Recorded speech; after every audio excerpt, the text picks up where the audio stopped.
El engaño colectivo más grande de la historia de nuestro país se acerca a su fin. Hace 8 años llegaron ellos ofreciendo revolución, cambio y soberanía. Fue un engaño. Dijeron que van a sepultar el pasado, que van a hacer justicia. Tuvieron todo en sus manos para hacerlo, incluso una asamblea de plenos poderes, pero terminaron abusando y sirviéndose del poder para su beneficio personal. Contaron con los más grandes recursos económicos de la historia, 230,000 millones de dólares, una verdadera mina de riqueza para transformar la patria, y lo despilfarraron. Desmantelaron el Congreso, dijeron que era de la partidocracia, se apropiaron de todas las funciones del Estado, en particular de la justicia, y con ella sembraron terror desde el Estado. Nos persiguieron, violaron los derechos humanos, allanaron mi casa, el hogar de mi esposa y mis hijos, pero nunca pudieron allanar mi dignidad. Utilizaron todos los poderes, en particular la justicia, pretendiendo perpetuar la corrupción y la impunidad.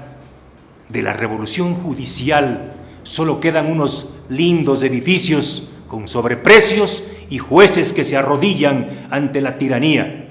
Para ellos, para esos jueces, no habrá perdón ni olvido. Este régimen saliente pretendió quitarnos la libertad.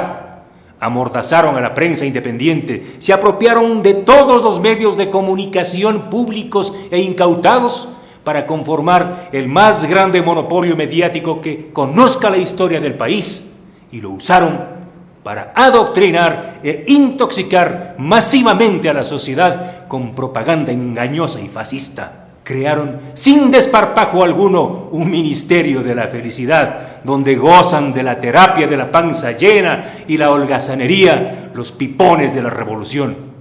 En triste contraste, 4 millones de ecuatorianos viven en el desempleo y en el subempleo. El modelo correísta colapsó. Está clínicamente muerto. Ecuador, compatriotas, va camino de la peor crisis económica de las últimas décadas. El correísmo. Este correísmo nunca fue la revolución que el país buscaba. Traicionaron a su pueblo, a sus propios militantes. Ellos representan lo más exquisito del pasado con que tanto cinismo critican. Abusaron de declaraciones de emergencia para manipular los procesos licitatorios y entregar las grandes obras a dedo a empresas de sus amigos y aliados. Nunca más el régimen del dedazo en el Ecuador. Muchas de esas obras son trofeos faraónicos de corrupción y acusan enormes sobreprecios, como es el caso de la Refinería del Pacífico o la Universidad Yachay, una obra inconsulta contratada en 263 millones de dólares, como la planta de gas de Monteverde, acabó costando 570 millones de dólares, más del doble. Y justo cuando buscan implementar las cocinas de inducción y erradicar el uso del gas para consumo doméstico. ¡Qué ironía! Las cifras, esas cifras los delatan.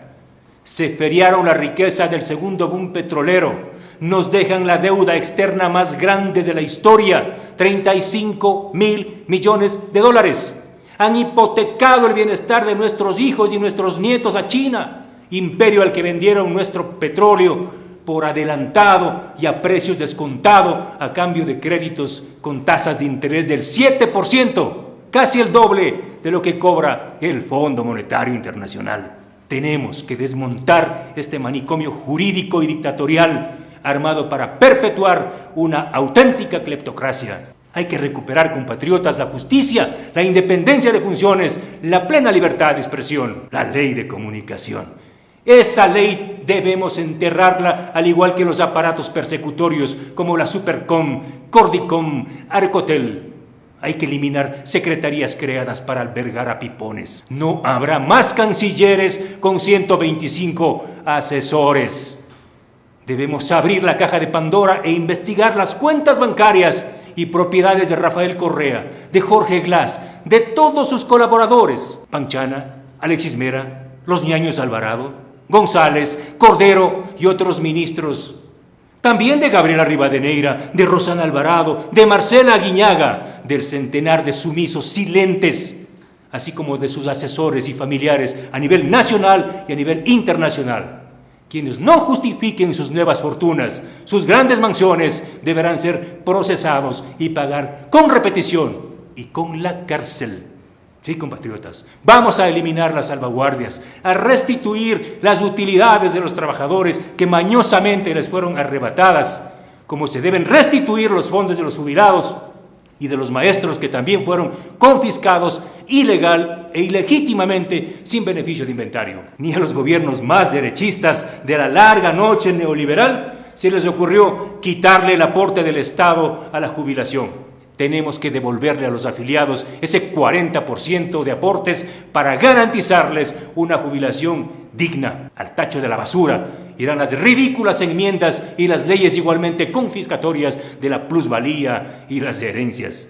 Debemos detener la ejecución de obras faraónicas como la refinería del Pacífico, donde se han invertido 1.200 millones de dólares, 1.200 millones de dólares sin contar con financiamiento y sin tener petróleo para refinarlo. Los responsables tendrán que responder ante la justicia.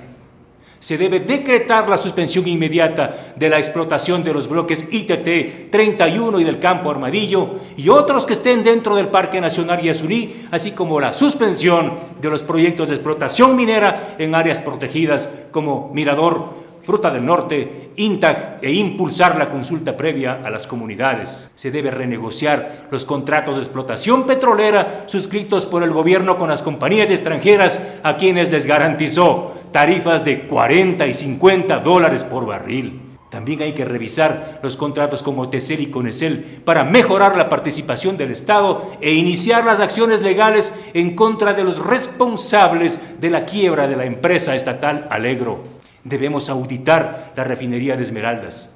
Es ofensivo que un proyecto que costó 187 millones de dólares, luego de 7 años, acabe costando 1.500 millones de dólares y aún no concluya. Habrá cárcel para los responsables. Uno de los mayores perjuicios al país significó el endeudamiento con bancos chinos garantizados con la provisión de petróleo a precios descontados. Vamos a recuperar $2 por cada barril que hoy se llevan sospechosos intermediarios. Compatriotas, no existen pueblos pobres, existen pueblos sin libertad. Por ello, lo primero que debemos hacer es recuperar la democracia, recuperar la libertad.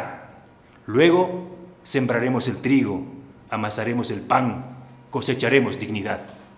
Debemos dar un salto hacia la ética, solo acabando con la corrupción, compatriotas, suspendiendo las millonarias sabatinas, desapareciendo esas secretarías del piponazgo, vendiendo nuestro petróleo sin descuento, renegociando los contratos sobrepreciados y castigando el peculado, tendremos más de 10.000 millones de dólares. 10.000 millones de dólares para el país. Impuestos, impuestos, impuestos. Ya basta, el pueblo no soporta más impuestos.